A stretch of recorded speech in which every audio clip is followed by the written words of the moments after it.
నమస్తే మిత్రులారా, నేను మీ జర్నలిస్ట్ శంకర్ని.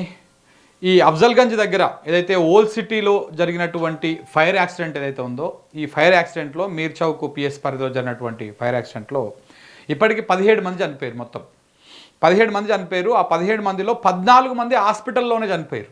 హాస్పిటల్కి పోయే క్రమంలో హాస్పిటల్ లోపల చనిపోయారు. అయితే ఈ ఘటన వెనక కొన్ని విస్తుపోయేటువంటి వాస్తవాలు, నిజాలు బయటకు వస్తూ ఉన్నాయి. అక్కడ ఉన్నటువంటి ఆ బాధిత కుటుంబాలు ఎవరైతే, వాళ్ళ కుటుంబ సభ్యులు ఎవరైతే ఉన్నారో ఆ కుటుంబ సభ్యులు వాళ్ళందరూ సంచలనమైనటువంటి ఆరోపణలు చేస్తూ ఉన్నారు.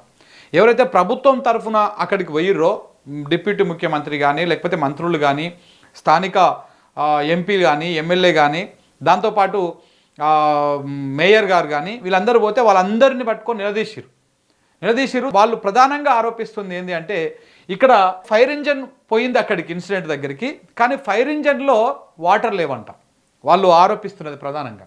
ఎవరైతే ఆ 17 మంది చనిపోయారో వాళ్ళ కుటుంబ సభ్యులు ప్రధానంగా ఆరోపిస్తున్నటువంటి ఆరోపణలు ఏంటంటే, ఇక్కడ ఇన్సిడెంట్ జరిగినప్పుడు మేము ఫైర్ ఇంజన్కి ఫోన్ చేసినాం, ఫైర్ ఇంజన్ వచ్చింది ఇక్కడికి, కానీ ఫైర్ ఇంజన్లో నీళ్లు లేవు అని చెప్పేసి వాళ్ళు చెప్తా ఉన్నారు. మరి ఇది ఎంతవరకు నిజము, ఎంతవరకు వాస్తవం అనేది వాళ్ళు ఆ కుటుంబ సభ్యులు ఆరోపిస్తున్నటువంటి దాంట్లో ఎంతవరకు నిజం ఉందనేది అధికారులు చెప్పాలి. మరి అధికారులు ఏం చెప్తారు? అట్లేం లేదు, వాళ్ళు చెప్పింది అబద్ధం, నీళ్ళు తప్పకుండా ఉన్నాయని చెప్తారు. మరి వాళ్ళు ఎందుకు అబద్ధం చెప్తారు? ఇక్కడ ఆలోచించాల్సినటువంటి అవసరం ఉంది. దాంతోపాటు ఫైర్ ఇంజన్లో నీళ్లు లేవు, అంబులెన్సుల్లో ఆక్సిజన్ లేదంట. మరి ఇంకా దేనికి అసలు? ఫైర్ ఇంజన్లో నీళ్లు లేకుండా ఫైర్ ఇంజన్ ఏం పని చేస్తుంది? వచ్చి నీళ్ళు ఉంటేనే కదా మంటలు ఆరిపోయేది. అంబులెన్స్లో ఆక్సిజన్ లేకుండా ఉట్టి వెహికల్ అయితే అంబులెన్స్ ఎందుకు? నార్మల్గా ఆటోలను మన కార్లను వేసుకొని పోవచ్చు కదా. అంబులెన్స్ అనేది ఏంటి? ఆడికి పోయిన దాకా కొన ప్రాణంతో ఉన్నా, లేకపోతే ఏమైనా ఇబ్బంది అయినా కానీ ఆ అంబులెన్స్లో ఉన్నటువంటి ఆక్సిజన్ తోటి ఆ వెంటిలేటర్ మీద పెట్టో, అక్కడ ఒక డాక్టరో నర్సో ఉంటే వాళ్ళని హాస్పిటల్ దాకా ప్రాణానికి ఎలాంటి ప్రమాదం లేకుండా తీసుకుపోవడానికే అంబులెన్స్ అనేది ఉంటుంది.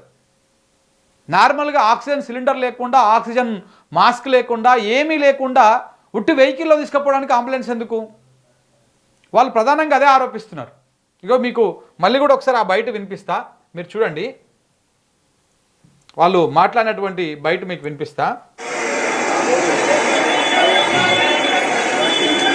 मैं पकड़ के मारा जी उसको कि उसका देवेंद्र रेड्डी साहब का फोटो लगे हुआ है इसके ऊपर। कहीं का साहब जी, मैं वोट देके जिताया अंदर को। कहीं का साहब बोलो मेरे को, मेरे घर के 16 जने मरे जी। अच्छा रिकॉर्डिंग है भाई, ये सारी बच्ची बच जाती थी अगर एम्बुलेंस ఇగో అంబులెన్స్లో ఆక్సిజన్ లేదు, ఆక్సిజన్ మాస్క్ లేదు అని చెప్పేసి క్లియర్గా అక్కడ ఉన్నటువంటి వాళ్ళు, మా పిల్లలు చనిపోయారు, దాదాపు చనిపోయిన మందిలో 17 మందిలో 7 చిన్నపిల్లలే ఉన్నారు. 7 చిన్నపిల్లలు, 3 సంవత్సరాలు, సంవత్సరంన్నర, 4 సంవత్సరాలు, 5 సంవత్సరాలు, 6 సంవత్సరాలు, 7 సంవత్సరాలు చిన్నపిల్లలే 7 ఉన్నారు. చాలా దారుణం అసలు ఇది.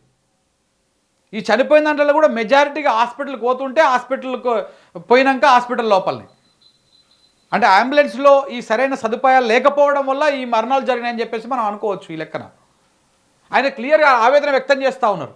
రేవంత్ రెడ్డి గారి ఫోటో అంబులెన్స్ మీద అద్భుతంగా ఉన్నది, కానీ అంబులెన్స్ లోపల మాత్రం ఆక్సిజన్ లేదు అని, ఆక్సిజన్ సిలిండర్ లేదు, ఆక్సిజన్ మాస్కులు లేవు అని చెప్పేసి.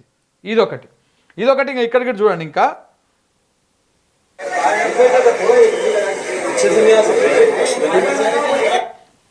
అయితే దీనికి సంబంధించినది ఒక వార్త కూడా వచ్చింది, అది కూడా మీకు చూపిస్తాయి. ఇగో చూడండి, వెహికల్ కూడా, అంబులెన్స్ కూడా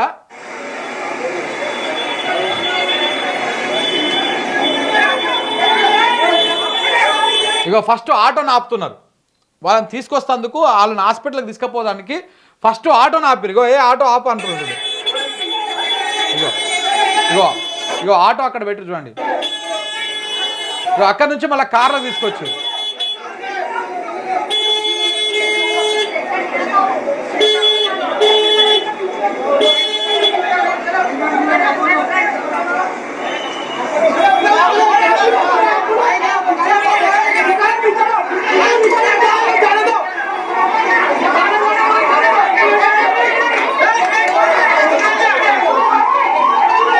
అప్పుడు అంబులెన్స్ వచ్చింది. ఈ అంబులెన్స్లో రేవంత్ రెడ్డి గారి ఫోటోలు బాగా అద్భుతంగా టీవీగా కనపడుతున్నాయి దాని మీద, కానీ అంబులెన్స్ లోపల ఆక్సిజన్ లేదని చెప్పేసి వాళ్ళు ఆరోపిస్తున్నారు. దానికి సంబంధించి వార్త కూడా ఉంది, మీకు చూపిస్తాను చూడండి. ఇగో ఉస్మానియా మార్చరీ వద్ద మృతుల కుటుంబీకులు ఆందోళన చేస్తూ ఉన్నారు. చార్మినార్ మీర్ చౌక్ పోలీస్ స్టేషన్ వద్ద జరిగినటువంటి భారీ అగ్ని ప్రమాదంలో 17 మంది చనిపోయారు. వారి మృతదేహాలకు ఉస్మానియా మార్చురీలో శవ పంచనామా నిర్వహించడానికి పోలీసులు ప్రయత్నం చేస్తుంటే మృతుల బంధువులు మార్చురీ వద్ద ఉన్నటువంటి మంత్రి పొన్నం ప్రభాకర్, ఎంపీ అనిల్ కుమార్ యాదవ్, మేయర్ గద్వాల విజయలక్ష్మి బంధువులందరూ కలిసి వాళ్ళని గట్టిగా నిలదీసిరంట. ప్రమాదం జరిగినప్పుడు ఘటనా స్థలానికి ఫైర్ ఇంజన్ వచ్చింది, కానీ అందులో నీళ్లు లేవు, అంబులెన్స్లో ఆక్సిజన్ లేదు. తీవ్ర గాయాలకు గురయ్యి ఆహాకారాలు చేస్తున్న క్షతగాత్రులను తరలించడానికి సమయానికి అంబులెన్స్ సైతం లేటుగా రావడంతో తమ చిన్న పిల్లలు చనిపోయారని తెలంగాణ కాంగ్రెస్ ప్రభుత్వం ఏం సహాయ సహకారాలు చేపట్టిందని చెప్పేసి వాళ్ళు నిలదీసిరంట. అక్కడ ఉన్నటువంటి వాళ్ళు ఆ బాధితులు అంబులెన్స్ అందులో ఫైర్ ఇంజన్ వచ్చింది, దాంట్లో నీళ్లు లేవు, అంబులెన్స్ వచ్చింది, దాంట్లో ఆక్సిజన్ లేదు, మీరు ఇంకేం చేసారు, అది కూడా లేటుగా వచ్చింది, లేటుగా రావడం వల్ల మా చిన్న పిల్లలు చనిపోయారు, ఊపిరాడక ఆక్సిజన్ అందక చనిపోయారు అని చెప్పేసి వాళ్ళు ఆరోపిస్తూ ఉన్నారు. పేరుకు సీఎం రేవంత్ రెడ్డి ఫోటోలు అంబులెన్స్ల పైన వేశారే తప్ప ఎలాంటి చర్యలు చేపట్టలేదని ఒక్కసారిగా మృతుల కుటుంబ సభ్యులంతా పొన్నం ప్రభాకర్, అనిల్ కుమార్ యాదవ్, మేయర్లను నిలదీశారంట. వెంటనే స్పందించినటువంటి అనిల్ కుమారు మృతుల కుటుంబీకులను ఓదార్చి వారికి ప్రభుత్వం భరోసాగా ఉంటుందని చెప్పేసి వాళ్ళని శాంతింపజేసిండు. ఎవరు? అనిల్ కుమార్ యాదవ్ మీద చేసి తీసుకుపోయిందిగా సైడ్కు తీసుకుపోయి, తమ్మి ఇంకెట్లనో అయ్యింది, ఏదో అయిపోయింది, ఇక మీరు ఏమనుకోరు, మీకు ఎంతో కొంత ప్రభుత్వం మీకు సాయం చేస్తుందని చెప్పేసి వాళ్ళని శాంతింపజేసేటువంటి కార్యక్రమం చేసిండు. వెంటనే బట్టి విక్రమార్క గారు ఆడ మాట్లాడి చాలా దిగ్భ్రాంతి వ్యక్తం చేసిరు. వారు క్యాబినెట్ మొత్తం దిగ్భ్రాంతి వ్యక్తం చేస్తూ ఉన్నది, క్యాబినెట్ మొత్తము సంతాపం తెలుపుతూ ఉన్నది, బాధపడుతూ ఉన్నది. మేము అందుకే ఇక్కడికి వచ్చినాము, మీ స్పాట్కి వచ్చి ఇక్కడ చూసినామని చెప్తా ఉన్నారు. పదే ఆయన ముఖ్యమంత్రి గారి పేరుని పదే ప్రస్తావించారు. ముఖ్యమంత్రి గారు ఇది జరిగిన కాడ నుంచి ఏం పని పెట్టుకోకుండా దీన్ని మాత్రమే పర్యవేక్షిస్తున్నాడు, ఫైర్ యాక్సిడెంట్ని మాత్రమే పర్యవేక్షిస్తున్నాడు, మిగతా ఏ పనులు చేస్తలేడు అని చెప్పేసి 10 సార్లు బట్టి విక్రమార్క గారు డిప్యూటీ ముఖ్యమంత్రి గారు సీఎం పేరును ప్రస్తావించారు. ముఖ్యమంత్రి గారు మరి రివ్యూ చేస్తున్నారు అని చెప్పేసి ఆయన మాట్లాడడం జరిగింది. అక్కడ నుంచి ఆ ఘటనా స్థలం నుంచి వచ్చిన తర్వాత ఇంకొక ప్రకటన కూడా చేశారు. ప్రకటన చేసి చనిపోయినటువంటి కుటుంబాలకు ఒక్కొక్కరికి 5 లక్షల ఎక్స్గ్రేషియా ఇస్తున్నాము, అంటే నష్టపరిహారం ఇస్తున్నాం అని చెప్పేసి కూడా చెప్పడం జరిగింది.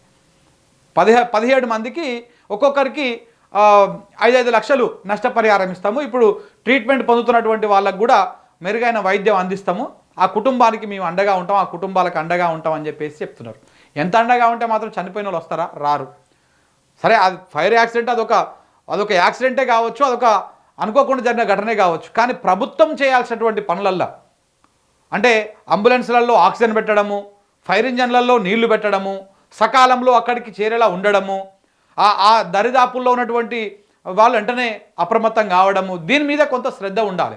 మరి మేయర్ గారు ఏడ ఉన్నారో ఏం చేస్తారో ఏమో, కానీ ఆమెకు ఇట్లాంటివి అయినప్పుడు మాత్రమే బయట కనపడుతుంది, ఇట్లాంటివి అయినప్పుడే బయట కనపడుతుంది. అయితే ఈ మొత్తం ఘటన మీద ఎన్హెచ్ఆర్సీలో ఫిర్యాదు కూడా వెళ్ళింది, ఎన్హెచ్ఆర్సీకి కంప్లైంట్ కూడా చేశారు, ఎన్హెచ్ఆర్సీలో కంప్లైంట్ కూడా చేశారు. ఉస్మాన్ హాస్పిటల్లో ఎవరైతే బాధితులు ఆందోళన చేశారో ఈ వ్యవహారం మొత్తం మీద ఎన్హెచ్ఆర్సీలో ఫిర్యాదు కూడా వెళ్ళింది. ఏమని చేశారు? 17 నిండు ప్రాణాలు బలి అయినాయి. దేనివల్ల బలి అయినాయి?